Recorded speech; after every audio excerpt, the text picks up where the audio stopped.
Salut à tous, je vous propose de jeter un petit coup d'œil au chaos qui est devenu ma collection de montres au fil des années. Ça fait maintenant environ 10 ans que je collectionne les montres.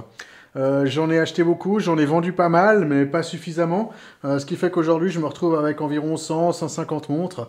Et aujourd'hui, je vous propose qu'on jette un petit coup d'œil à la partie Casio, en commençant avec les modèles les meilleurs marchés que j'ai dans ma collection. J'avais acheté quelques modèles très bon marché dans l'idée de faire une petite revue sur ce qu'on peut trouver le moins cher sur le marché. Une revue que j'ai jamais fait d'ailleurs. Je vous propose de commencer avec ce petit modèle. Je mets les références en bas sur l'écran. Ici un petit modèle, petite taille ici, résine, bracelet résine, avec cet affichage qui est plutôt sympa, hein, sobre. Avec juste ces chiffres, pas de date, et un modèle qu'on va trouver dans les environ 15 euros si je dis pas de bêtises. Donc je pense que ça c'est la Casio la moins chère que j'ai de toute ma collection. Un modèle très fin qui ira bien pour un petit poignet ou pour offrir à un enfant. C'est quelque chose de tout à fait intéressant dans cette gamme de prix. Ensuite, je vais passer à celle-là. C'est aussi un modèle qui doit coûter dans les 20 euros, je dirais. Ici, l'intérêt de ce modèle-là, c'est aussi un modèle qui est tout en résine, avec un bracelet en résine, résine assez dure, hein. L'intérêt de ce modèle réside dans son compteur de tours, donc l'app memory ici, c'est la complication qu'il y a sur ce modèle.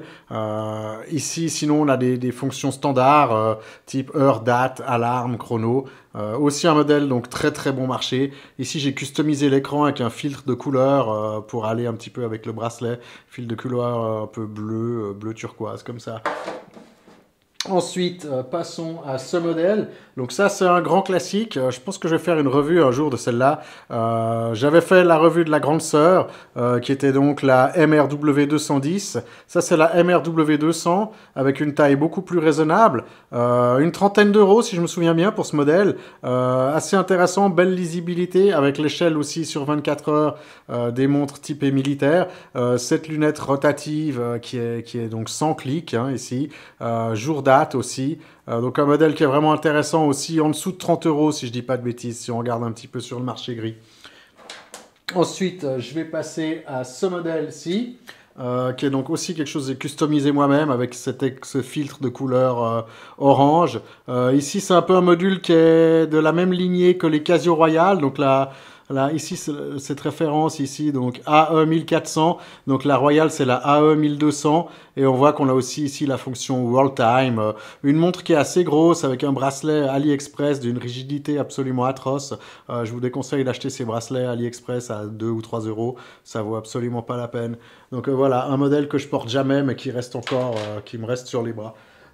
Ensuite ici, un modèle que j'aime bien, très simple, une boîte en acier chromé ici, donc pas d'acier inox, qui doit aussi être dans les trentaines d'euros, donc un modèle analogique ici, avec ses chiffres aussi, une excellente lisibilité, et une fois qu'on s'est débarrassé du bracelet qui est vraiment de très mauvaise qualité, et qu'on met quelque chose d'un petit peu mieux, on a une montre tout à fait honnête, pour pas cher du tout.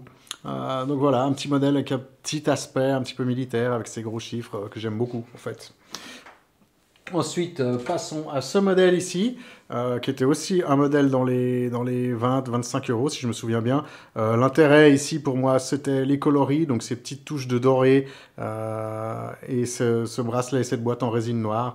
Rien de spécial non plus à signaler sur ce modèle. Fond en tôle W-219H. Donc voilà. Je pense que sur les ultra cheap, j'en ai à peu près fini. Ah non, j'ai encore celle-là. Celle-là aussi, qui est assez intéressante, hein. Ici, je l'ai customisée avec des vis qui rappelaient un petit peu les couleurs qu'on retrouve sur le cadran. Ici, ce qui est intéressant, c'est que pour une 20-25 euros, peut-être 30 euros, je me souviens plus exactement, on a la complication phase de lune ici, et on a aussi les marées. Donc voilà, un petit modèle assez amusant avec cette résine gris foncé. Ensuite, ici, j'ai un modèle un petit peu plus cher que j'ai porté pendant très longtemps pour faire des activités sportives avant d'avoir une montre qui faisait beaucoup plus de mesures. Donc pour aller en montagne, c'était assez sympa. C'est une SGW 300, ça. On voit ici, elle est patinée. La résine a été patinée par le frottement. Je l'ai beaucoup utilisée en montagne. Et ce qu'elle a d'intéressant, c'est que pour une cinquantaine d'euros, je pense que c'est un modèle qui est plus produit, mais pour une cinquantaine d'euros, on avait altimètre, baromètre et thermomètre. Et donc ça, c'est un modèle assez original, la ligne SGW. Je ne sais pas si cette ligne est encore produite aujourd'hui. Voilà, donc bracelet en résine aussi ici, qui a très mal vieilli. J'ai dû racheter un bracelet neuf sur eBay, parce que le bracelet d'origine avait cassé, quoi. Donc ça, c'est aussi le défaut de ces résines, c'est qu'elles vieillissent pas toujours très très bien. Ensuite, je passe à la ligne Edifice. J'ai deux modèles de la ligne Edifice. J'ai ce modèle-là que j'avais acheté. Je pensais aussi faire une revue comparative avec une Moonswatch. J'avais l'idée de faire un comparatif parce qu'ici on a une boîte avec acier inox et on a un chrono ici, quelque chose d'une qualité qui à mon avis est largement supérieure que ce qu'on va retrouver avec une Moonswatch. Et j'avais l'intention de faire un petit comparatif entre les deux, comparatif que j'ai jamais fait, hein. J'ai pas eu le temps ou ça m'intéressait plus tant que ça, faut croire. Et donc voilà cet édifice avec ce style un peu Spin Master qui m'est resté sur les bras aussi. Ensuite, j'ai une autre édifice, ça c'est le dernier achat que j'ai fait chez Casio. Si vous avez jeté un œil à ma vidéo que j'ai filmée chez Big Camera à Tokyo, elles apparaissent très en coup de vent, ces trois montres. Donc ça c'est le modèle bleu. Il y a un autre modèle argenté, un modèle noir, qui sont sortis récemment, qui rappellent un peu ces boîtes de Zenith A384. Ça c'est vraiment un modèle que j'aime beaucoup. Je crois que c'est 150 € prix neuf. Il y avait une offre pendant le Black Friday, donc je l'ai trouvé à une centaine d'euros, j'en ai profité. Et j'aime beaucoup, hein, donc acier inox. Une fois qu'on a enlevé le bracelet et qu'on a mis un bracelet un peu plus sympa, on se retrouve vraiment avec un modèle vraiment sympa, avec ses cadrans Sunburst, les registres aussi Sunburst, et ses aiguilles un peu typées Zénith, avec la date aussi à 4h30 qui fait bien un petit rappel au Zénith. Donc voilà, c'est un modèle que j'aime beaucoup. Je pense que je vais faire une revue dessus prochainement. Ensuite, je vais passer à mes modes Casio. J'en ai trois ici. La première ici, j'avais un module de DW5600 qui me restait sur les bras. Donc la boîte et le bracelet étaient dans un état pitoyable. Donc j'ai juste récupéré le module et le fond en tôle ici. Et j'ai acheté sur eBay pour une cinquantaine de dollars cette boîte et ce bracelet or. Et voilà, j'ai mis simplement le module dedans et ça fait une petite Casio sympa pour l'été. Même si c'est plus vraiment une Casio hein, aujourd'hui, étant donné que la boîte vient pas de chez Casio. Hein. Deuxième mode ici, que j'ai déjà présenté sur la chaîne, typé Royal Oak. Donc ça c'est un kit SKX mode avec à l'intérieur une base de GMA 2100. C'est donc la petite Casio qui est utilisée comme base sur cette mode. Faut savoir qu'ici on a une très grande distance. Donc il faut un gros poignet pour porter ces montres, spécialement si on utilise la GA 2100 qui est beaucoup plus grosse en taille. Et avec la GA 2100, quand on utilise ces kits de mode, il y a souvent un espace ici sous le poignet qui est assez gênant. Donc ça c'est aussi un modèle que j'aime beaucoup en fait. Je trouve très sympa à porter, même si ça se prend pas trop au sérieux naturellement. Et dernière mode ici que j'ai aussi déjà présenté sur la chaîne, c'est la Casio Royale ici avec un verre saphir, une boîte en acier microbié et le bracelet cuir de chez Vario qui va vraiment bien avec. Si vous achetez un de ces kits chez SKX Mode, personnellement je conseille pas le bracelet acier. Déjà il n'a pas le même finish que la boîte, donc ça fait un contraste que je trouve plutôt disgracieux. Et je trouve qu'elle va vraiment bien avec ces bracelets de chez Vario qui doivent coûter une trentaine de dollars si je me souviens bien. Voilà, on en a fini avec les modes. Et ici j'ai trois modèles qui sont encore vintage ou néo-vintage. Je vais commencer par la vintage ici. Ça, c'est un modèle que j'avais acheté en New All Stock sur eBay. C'est une DW7400, si je dis pas de bêtises. 7400, ouais, c'est ça. Donc, c'est un surfing timer avec un intervalle de temps de 5 minutes qui est timé avec des alarmes. Alors, j'ai pas trop bien compris quel était l'usage réel de cette complication. Un chat GPT m'a dit que c'était pour mesurer la distance entre des bonnes séries de vagues ou alors l'intensité de l'effort sur 5 minutes. Quoi qu'il en soit, je sais pas trop comment les surfeurs utilisaient ça dans l'eau, étant donné que la montre était vendue avec un bracelet cuir. Et puis, il y a des sonneries, des alarmes qui vous avertissent toutes les minutes. Mais alors, je suis pas sûr qu'on est dans l'eau avec les vagues, on entend grand-chose. Par contre, design des années 90, 2 tons or acier, 7 lunettes avec une règle à calcul. Voilà, ça, moi, ça me plaisait beaucoup. Trouvé en New All Stock sur eBay il y a quelques années. Et ici, j'ai deux modèles de la ligne Vintage de chez Casio, une ligne que j'aime beaucoup. Ça, c'est une montre que j'ai présentée déjà sur la chaîne, très fine hein, ici, avec la boîte acier inox, avec ce finish deux tons, brossé et poli. Vraiment une montre très très sympa, avec un bracelet aussi d'une qualité supérieure par rapport à ce qu'on trouve sur les modèles en résine. Voilà, vraiment un joli modèle dont je pense que je ne me séparerai pas non plus ici. Et dernier modèle ici, c'est une réédition de la databank de Marty McFly dans Retour vers le futur. J'ai fait aussi une petite customisation ici pour avoir l'écran avec ce filtre un peu jaune comme ça. Et ici, c'est la boîte en résine chromée. Pour ma part, je serais assez intéressé qu'ils ressortent ce modèle en acier complet avec un bracelet à acier, un peu sur le même modèle que cette montre-là, la A1000, je crois que c'est la A1000, si je dis pas de bêtises. Ouais. Et j'aimerais bien qu'ils ressortent un petit peu ces modèles databank avec des boîtes en acier pour ma part. Ensuite, je vais passer au G-Shock. Ici, des modèles que j'ai déjà présentés aussi sur la chaîne, qui font partie de la ligne Energy Pack, qui est sortie l'été passé. Donc, en termes de modules, rien de spécial à signaler. Un affichage display positif ici. Et ce qui m'a attiré vers ces modèles, c'est purement les coloris fun et très visibles, estivaux, on va dire. Et il y avait un troisième modèle rouge, pétant aussi, que j'ai donné à un collègue parce qu'il l'aimait bien et que j'avais déjà un autre modèle de G-Shock rouge qui est celui-ci, qui vient d'un coffret en édition limitée, une édition limitée où il y avait donc un modèle jaune qui était une réissue du premier modèle coloré de G-Shock Square qui est sorti, si je dis pas de bêtises, en 87. Et ici, ils avaient donc sorti ce coffret où on a un module et trois boîtes et trois bracelets différents qui sont très souples et qu'on peut facilement démonter. Hein, j'avais fait une vidéo sur le sujet. Et l'intérêt aussi de ce modèle qui était dans le coffret, c'est qu'il a le Carbon Core Guard, donc cette protection en carbone qui vient entre la coque en résine et le module. Donc ici, on a ce coloris un petit peu framboise, hein, que j'aime beaucoup. Et en termes de module aussi, rien de particulier par rapport à une DW5600 de base. Ensuite, ici, j'ai encore un modèle avec un coloris différent, donc blanche, display positif au niveau de l'affichage. Également un module complètement basique, tel que la DW5600.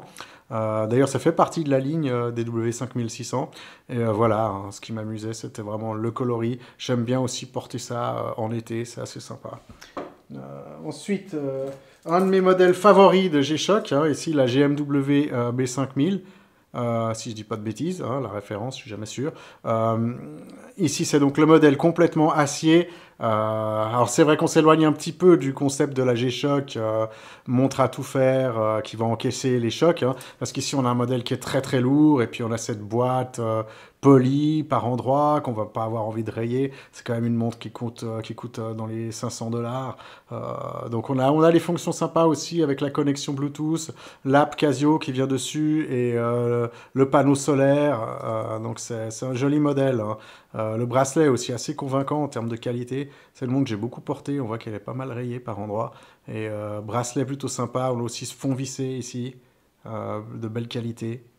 Donc voilà, ça c'est vraiment un modèle que j'aime beaucoup. Même si c'est vrai qu'on s'éloigne un petit peu de la philosophie de qu'est-ce qu'une G-Shock. Ici j'ai une DW5610. Display négatif, hein, donc toujours un petit peu de difficulté avec la lecture de l'heure sur ces displays négatifs. L'intérêt des DW5610, c'est que la boîte ici, elle a des coloris de résine différents, donc on a deux coloris. Ici, on a une partie avec la lunette noire et le reste qui est gris. Donc deux tons de résine dans la même boîte. Sinon, en termes de modules aussi, là, on n'a rien de particulier. Le fond en tôle embouti aussi, donc rien de spécial. Mais voilà, ce qui m'a attiré vers ce modèle, c'est aussi les couleurs, avec ces petites touches de rouge et ces deux tons gris et noir. Ensuite, passons à ce modèle ici, qui est donc aussi un modèle avec un module, je crois que c'est le 3229, hein, le module basique de chez Casio. 3229, ouais, GM5600B. Donc ici aussi un display négatif, boîte acier ici avec finish brossé sur la lunette et poli sur le reste. avec ce bracelet résine vert kaki. Très sympa. Puis on a aussi ce tour d'affichage digital, un peu camouflage comme ça, que j'aimais bien.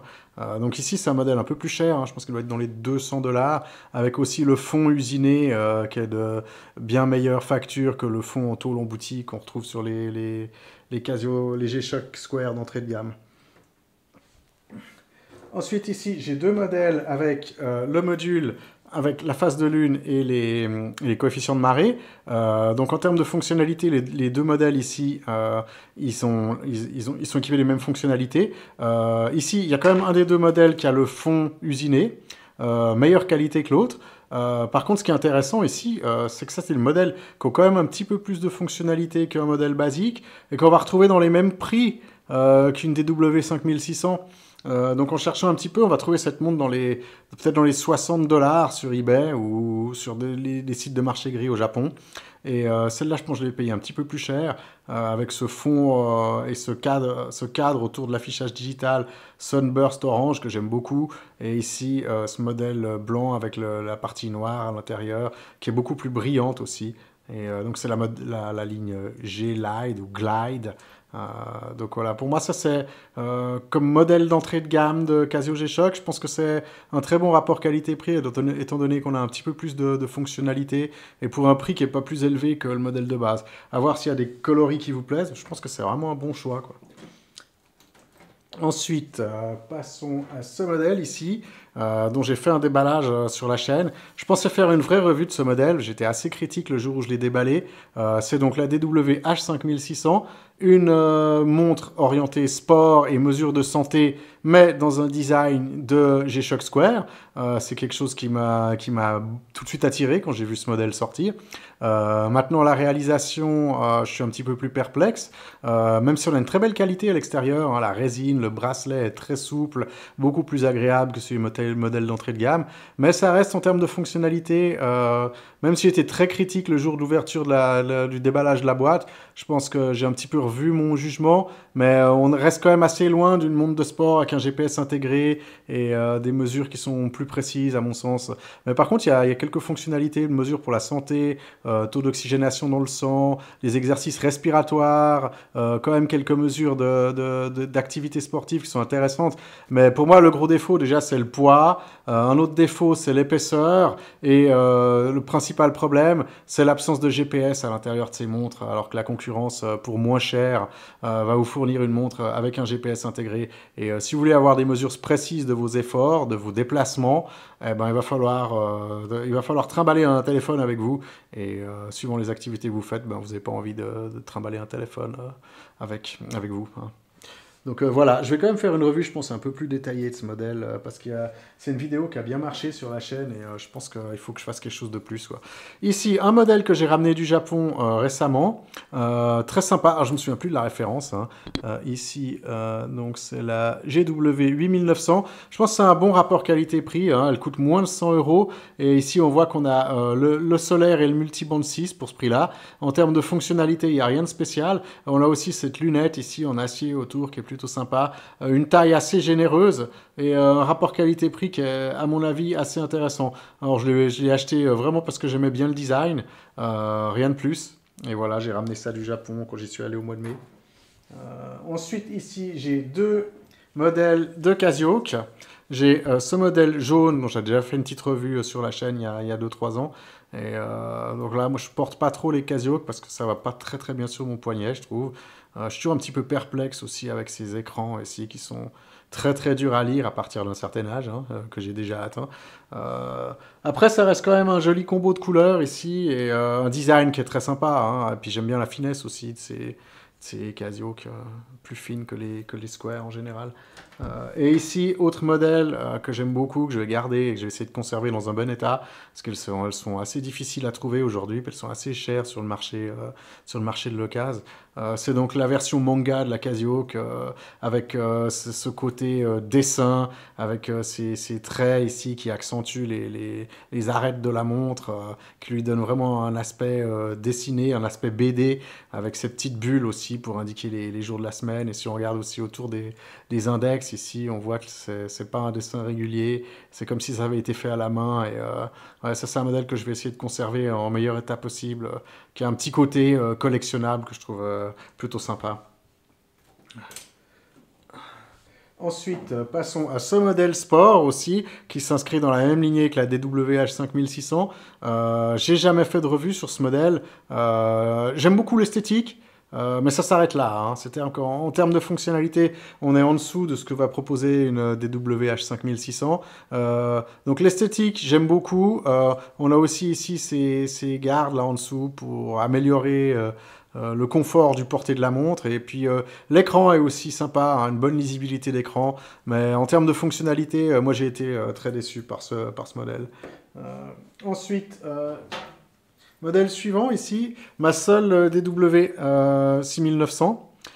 Donc c'est un modèle qui est sorti cet automne avec deux autres modèles dans ces coloris un peu bruns comme ça, avec ces petites touches orangées sur le cadran.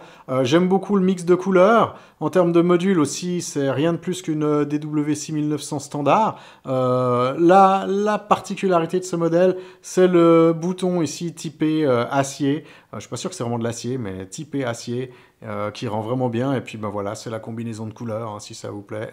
Ben voilà, c'est vraiment uniquement ça qui m'a attiré vers ce modèle. Ensuite, encore un modèle que j'ai ramené du Japon. Aussi avec ces fameux gardes pour améliorer le confort de portée. C'est un modèle qui se rapproche des modèles avec la phase de lune et les marées, donc cette ligne Glide.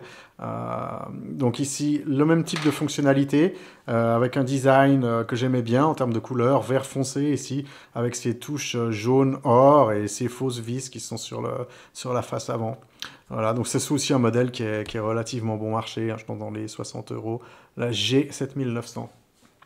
On arrive bientôt au bout, je vous rassure.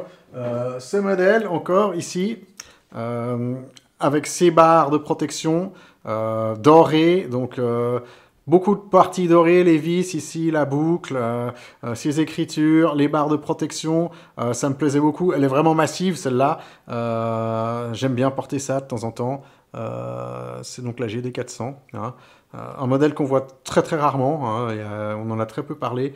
Je ne sais pas s'il est encore produit, hein, pour ma part il m'a beaucoup plu. C'est un modèle qui existe depuis très longtemps et qui a été discontinué pendant longtemps. Et tout à coup ils ont ressorti une version avec ces coloris que j'avais acheté à moitié prix, si je me souviens bien. Il y avait une offre sur un site et je regrette pas trop cet achat. Et voilà, ma dernière G-Shock, qui n'est pas la moindre, hein, c'est la Rangeman ici, avec ses coloris jaunes. Un modèle qui est sorti, je crois, il y a environ une grosse année, hein, avec ce fond, avec ce chat toujours, hein, dessiné, avec ça, je sais pas s'il y a une espèce de boussole au poignet. Et puis voilà, ici, elle a les touches jaunes. Celle-ci, elle a le bracelet en résine. À une époque, j'avais eu le modèle rouge et noir avec le bracelet en carbone. Bracelet en carbone qui est très sympa, hyper robuste, hein, mais qui est pas super confortable à porter. Ici, on a le bracelet en résine, une version qui est meilleur marché que la version carbone. Et plus confortable à porter à mon avis. Donc après le bracelet de la carbone il est jaune dessous, donc ça lui redonne un petit côté flashy en plus que j'aime beaucoup aussi. Donc voilà, on en a fini avec cette première partie de mon chaos de montres qui représente donc ma collection. Je verrai si ça vous intéresse, je ferai la suite. Et puis si vous voulez que je parle plus en détail d'une des montres qui est sur ce tas de montres là, faites-le moi savoir dans les commentaires et puis j'essayerai de faire une petite revue sur un modèle dont j'aurais pas déjà parlé. Allez, je vous dis à bientôt. Ciao!